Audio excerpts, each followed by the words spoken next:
ये कहानी एक ऐसे इंसान की है जो दो चेहरों के साथ पैदा हुआ था। इसका सामने वाला चेहरा तो नॉर्मल इंसान की तरह ही था, लेकिन पिछला वाला चेहरा बहुत ही डरावना था। ये चेहरा इसको अजीब हरकत करने पर मजबूर करता था और यही वजह है कि उसने 23 साल की उम्र में सुसाइड कर लिया। अगर वीडियो देखने में मजा आ रहा है तो गेट इन्फो को सब्सक्राइब करके नोटिफिकेशन भी ऑन कर लें। 1895 में एक आर्टिकल पब्लिश हुआ था जो एडवर्ड मॉड्रेक के बारे में था। इस आर्टिकल में लिखा गया था कि एडवर्ड एक अमीर और नवाब घराने से ताल्लुक रखता था। इसकी अजीब बात ये थी कि इसके दो शक्ल थे। आपने ये कहावत तो सुनी ही होगी कि इंसान के दो चेहरे होते हैं, लेकिन यहाँ पर ये बात फिजिकली सच भी है, क्योंकि इस इंसान के हकीकत में दो चेहरे थे। इसका सामने का चेहरा तो बिल्कुल आम इंसानों की तरह था और सामने से वो एक ज़हीन इंसान दिखता था, लेकिन इसका पिछला वाला चेहरा बहुत डरावना था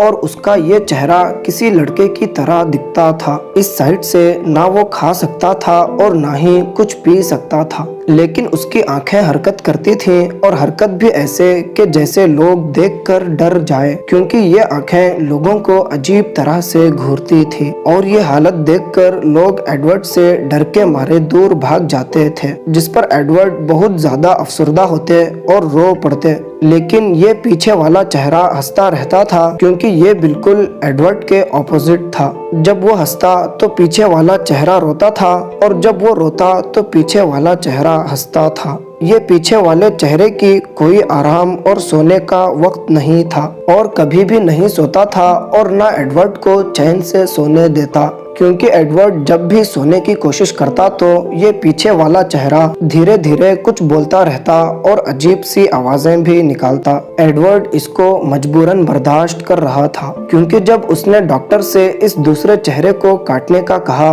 तो डॉक्टर ने इनकार कर दिया, क्योंकि ऐसा करने से एडवर्ड की मौत भी हो सकती थी और डॉक्टर ये रिस्क नहीं ले सकते थे। हम आपको बताते चलें कि एडवर्ड एक म्यूजिशियन भी था, लेकिन इसका पिछला चेहरा इसको जिंदगी एंजॉय करने नहीं देता था। सोने के लिए वो नशे की गोलियां इस्तेमाल करता, लेकिन ना ये गोलियां इस मसले का हल रहा और ना डॉक्टर के पास इसका कोई हल था। आखिरकार उसने जहर की गोलियों का इस्तेमाल किया, जिससे वो हमेशा के लिए सो गया और इस तरह वो 23 साल की उम्र में इस दुनिया से चला गया। इसने मरने से पहले एक नोट भी छोड़ा, जिसमें ये लिखा हुआ था कि मरने के बाद इसका ये चेहरा उससे अलग करके कहीं दूर दफनाया जाए, क्योंकि वो कब्र में भी इसको आराम करने नहीं देगा। साथ में ये भी लिखा था कि मेरे कब्र पर कोई पत्थर या कोई निशान ना रखे जाए, क्योंकि मैं नहीं चाहता कि मेरे मरने के बाद मेरे कब्र पर लोग आएं। उम्मीद है आपको ये वीडियो बेहद पसंद आई होगी। मिलते हैं फिर अगली शानदार वीडियो में।